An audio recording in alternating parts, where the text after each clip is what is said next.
Assalamualaikum warahmatullahi wabarakatuh. Alhamdulillah salaman wa ba'd. Yang saya cintai adik-adik sekalian, santriwati sebelah. Alhamdulillah ada hal yang patut diapresiasi. Ini tadi saya melihat sebelum imamnya datang, alhamdulillah sudah banyak yang hadir. Ini adalah sebuah hal yang bagus yang saya kira harus ditingkatkan. Artinya peningkatan itu bukan hanya sebatas itu, tapi diisi dengan hal-hal yang positif menjelang maghrib. Karena mungkin masih ada 1-2 yang ketika menunggu maghrib itu masih berdiskusi yang itu tidak begitu penting, bukan terkait dengan keilmuan. Dan yang kedua yang perlu ditingkatkan adalah ketika iqomah sudah dikumandangkan, maka saya sangat mengharap siapapun imamnya, walaupun dari kakak-kakak pengurus sendiri, kalau sudah qomat as-shalah, berarti sholat sudah betul-betul didirikan, sudah masuk akan didirikan. Maka disitulah kita harus mengatur hati kita bahwa kita akan menghadap kepada Allah Rabbul Izzah. Itulah yang sesungguhnya juga dicontohkan oleh para sahabat Nabi, yaitu orang-orang yang menangi, yang tahu, yang pernah bertemu dengan Nabi dan menyatakan keimanannya. Jadi dulu sahabat itu sudah nunggu. Baru kemudian Nabi keluar dari kamar beliau, karena kamar beliau itu berdekatan dengan masjid, pas sebelahnya, di sebuah tempat yang itu kemudian disebut Raudhah. Kalau kamar beliau adalah tempat beliau dimakamkan sekarang ini, yaitu sekarang masuk di kompleks Masjid Nabawi. Kita tahu Nabi telah mencontohkan banyak hal, dan itu kita tahunya dari para sahabat, yaitu orang-orang yang sezaman dengan beliau. Sahabat Nabi diantaranya Abu Bakar As-Siddiq, Umar ibn Khattab, Utsman ibn Affan, Ali ibn Abi Thalib, Abu Hurairah dan lain sebagainya. Kemudian dari sahabat ini turun lagi ke generasi berikutnya yang namanya tabi'in, yaitu orang-orang yang ketemu dengan sahabat, berguru pada sahabat, tapi tidak sempat ketemu dengan Nabi, tidak menangi. Jadi ada generasi tabi'in, di antaranya ada Umar bin Abdul Aziz, di antaranya ada Al-Ahnaf bin Qais dan seterusnya. Dari generasi tabi'in diteruskan lagi generasi berikutnya namanya tabi'it tabi'in. Di situ ada namanya Abu Hanifah, ada namanya Imam Malik bin Anas dan seterusnya. Kemudian dari tabi'it tabi'in diteruskan lagi namanya atba'u tabi'it tabi'in. Di situ ada Al-Imam Asy-Syafi'i, termasuk guru beliau yaitu Imam Waqi' Al-Jarrah. Kemudian diteruskan murid-muridnya lagi, yaitu para murid dari atba'u tabi'it tabi'in seperti Imam Ahmad ibnu Hanbal, Ibnu Qudamah, Ibnu Qutaibah. Diteruskan lagi ke murid-muridnya, ada namanya Imam Bukhari, ada namanya Imam Muslim, ada namanya Imam Ibnu Majah. Itu perawi-perawi hadis dan beliau-beliau punya banyak hadis. Diteruskan ke generasi berikutnya ada Imam Ibnu Jarir At-Tabari dan seterusnya, banyak di situ. Diteruskan lagi sampai pada Syekh Zaini Dahlan. Syekh Zaini Dahlan punya murid namanya Syekh Mahfud Termas. Syekh Zaini Dahlan punya murid namanya Syekh Nawawi Banten. Syekh Nawawi Banten punya murid namanya Syekh Mahfud Termas, Kiai Hasyim Asy'ari, Kiai Ahmad Dahlan. Kiai Hasyim Asy'ari pulang ke kita, disinilah beliau mengajarkan runtutan sanad keilmuan itu sampai pada Rasulullah sallallahu alaihi wasallam. Tadi saya nggak nyebutin itu karena banyak banget di situ dan saya nggak hafal. Oke. Apa yang mau saya sampaikan pada malam hari ini? Saya hanya ingin berkisah pada salah satu orang di generasi tabi'in. Tabi'in tadi siapa?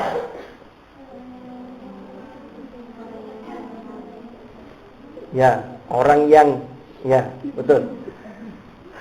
Ada yang namanya Al-Ahnaf bin Qais. Al-Ahnaf bin Qais itu adalah generasi tabi'in yang ketika itu beliau terkenal dengan kesabarannya. Orangnya kalem, pembawaannya kalem, tidak tenang, pokoknya tenang.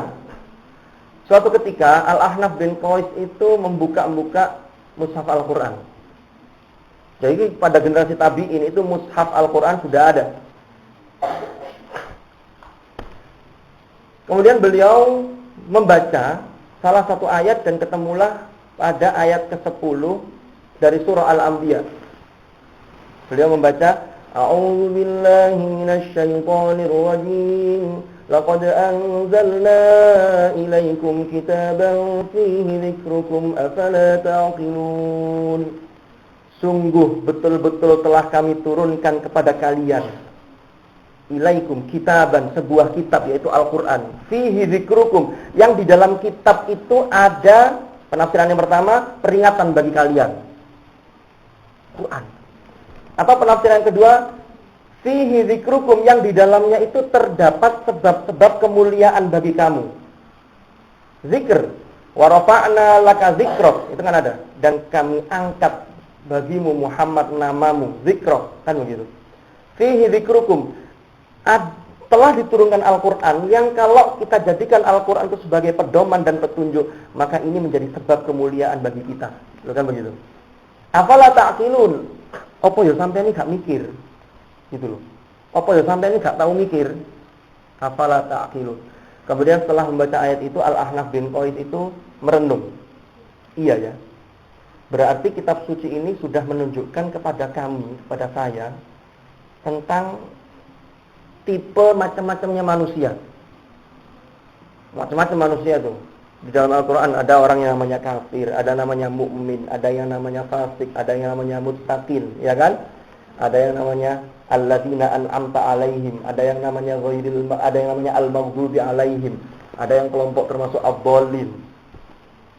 Ada kelompok munafikin dan seterusnya. Ini semua sudah ada di dalam Al-Quran dan tanda-tandanya sudah dijelaskan. Kemudian Al-Ahnaf bin Qais ini buka-buka Quran lagi. Kira-kira saya masuk kelompok mana ya? Dibuka. Sampai kemudian ia ketemu dengan surah Az-Zariyat. Di dalamnya ada ayat kanu qalilan minal laili ma yahja'un wa bil ashari hum yastaghfirun. Ada orang-orang yang kalau malam itu suka begadang. Maksudnya tidurnya cuma sedikit. Tapi ngapain yang dilakukan? Wabil asharihum yastaghfirun. Ketika waktu sahur seperti jam malam terakhir, itu mereka selalu memohon ampun pada Allah. Salat malam, qiyamul lail, lalu kemudian istighfar, baca Quran. Ayat itu menjelaskan begitu. Al-Ahnaf bin Qais nangis ketika membaca ayat itu. Ya Allah, kok berat ya? Saya kayaknya belum termasuk ayat ini. Saya ini kalau tahajudan masih jarang-jarang. Nek kober, nek pas kendel, pas ono koncone, ngono. Belum bisa istiqomah. Itu Al-Ahnaf bin Qais nangis itu. Karena belum bisa sebagaimana orang-orang yang disebutkan oleh surah Az-Zariyat ini, kanu qalilan minal laili ma yahja'un wa bil ashari hum yastaghfirun. Akhirnya coba saya ingin nyari di ayat lain yang paling pas dengan saya, kata Al-Ahnaf bin Qais. Dibuka lagi, bolak-balik. Ketemu juz 4. Alladzina yunfiquna fis sarra'i wad-dharra'i wal kaazimina al-ghayza wal 'afina 'anil nas wallahu yuhibbul muhsinin. Orang yang bertakwa itu adalah orang-orang yang menafkahkan hartanya, mau berinfak fis sarra' wad-dharra', dalam keadaan lapang pas akeh duwike maupun pas gak kiriman. Duit-duit 1000, infaknya 100 rupiah. Maklum, duit-duit 100.000, pancet 100, kalau peningkatan. Kan begitu. Jadi infak itu, uangnya 2 miliar, tapi infaknya 100.000, itu nggak banyak, karena persentasenya sangat kecil. Kan begitu. Ternyata ini ayat ini berbicara tentang salah satu sifat orang yang bertakwa, itu adalah menafkahkan sebagian hartanya, gak usah ngenteni sugih, adanya sedikit. Makanya kita latih kan, kita mulai sekarang di madrasah kita, tiap hari Sabtu. Ini kadang-kadang yang berat nih. Banyak yang ahli omplong infak itu kalau paling mentok itu 2000-an atau 1000-an. Itu pun kadang-kadang dicarikan uang yang paling lecek, yang paling jelek. Itu di tempat lain. Ada saya punya teman, ketika itu sholat Jumat sudah siap karena nggak bawa dompet, tapi rencananya setelah sholat Jumat mau beli baju koko, baju takwa, di depan masjid itu ada yang jualan. Yang kiri 50 ribuan, yang kanan 1000 rupiah. Spesialis umplungan. Jadi spesialis untuk nyemplungi masjid itu. Pas kotaknya itu jalan, pas Jumatan itu, dibangunin yang sebelahnya. Karena kaget bangun tidur, nggak sengaja 50 ribunya yang masuk.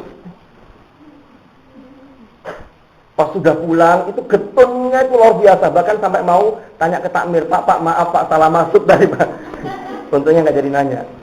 Jadi ini kebiasaan kita, termasuk saya. Ini yang harus kita ubah. Wadh-dharra wal kadhiminal ghaidh, dan orang-orang yang bisa menahan amarah ketika ia mampu untuk marah. Beda ya. Ada orang yang bisa menahan amarah tapi memang nggak mampu untuk marah. Mohon maaf. Sampai diingatkan oleh pengasuh, hati itu jengkel. Tapi kan tidak ada daya untuk marah. Iya kan? Loh, ini berarti tidak wal kadhiminal ghaidh.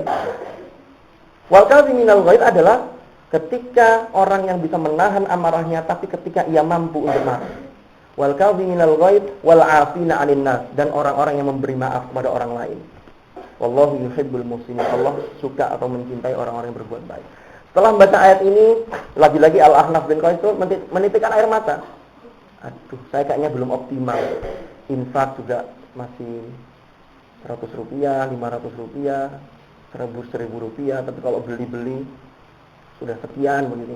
Kalau beli buku itu mah eman banget duit. Padahal buku itu termasuk infak untuk ilmu, kan begitu. Kemudian Al-Ahnaf bin Qais nyari ayat lain. Saya mau pengen yang lebih cocok dengan diri saya. Dibuka-buka lagi. Ketemu surah Al-Hasyr.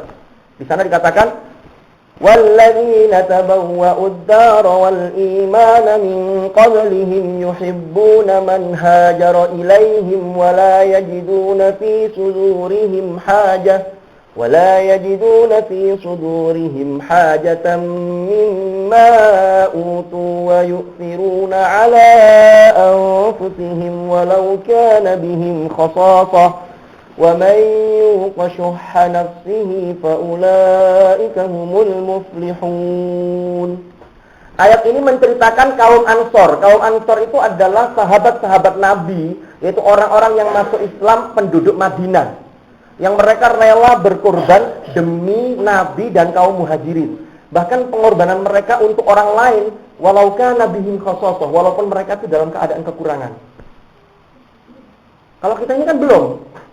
Kita kalau mau ngasih temen, kok enak, akemen, aku gak titik kok, kan begitu. Jadi masih keakuannya itu masih tinggi. Sementara orang-orang Ansor yang diabadikan dalam ayat ini, itu luar biasa. Walau kana bihim khasasah. Jadi memberi orang lain, pokoknya demi kemaslahatan orang lain, demi kemaslahatan secara bersama, secara umum, untuk kemaslahatan umat, dia rela berkorban. Kemudian Al-Ahnaf bin Qais lagi menitikkan air mata. Waduh, saya belum masuk nih. Dibuka lagi ayat Quran, cari. Ketemu surat As-Saffat. Innahum kanu idza qila lahum la ilaha illallah yastakbirun. Ada orang-orang yang sudah datang ya Ustaz? Sudah datang ya? Oh iya. Oh ini Ustaznya bukan? Ini sokong. Ustaznya ya? Bener tak? Ya weh, orang naik motor. Bersambung aja deh kalau gitu. Ya weh, bersambung aja ya. Oke. Kita sampai pada, jadi Al-Ahnaf bin Qais ketemu pada ayat dalam surah As-Saffat, innahum kanu idza qila lahum la ilaha illallah yastakbirun. Bagaimana kisah berikutnya ketika Al-Ahnaf bin Qais menemukan ayat yang sesuai dengan potret dirinya, kita ikuti pada episode berikutnya. Saya kira itu, mudah-mudahan ada manfaatnya. Wallahu a'lam bishawab. Assalamualaikum warahmatullahi wabarakatuh.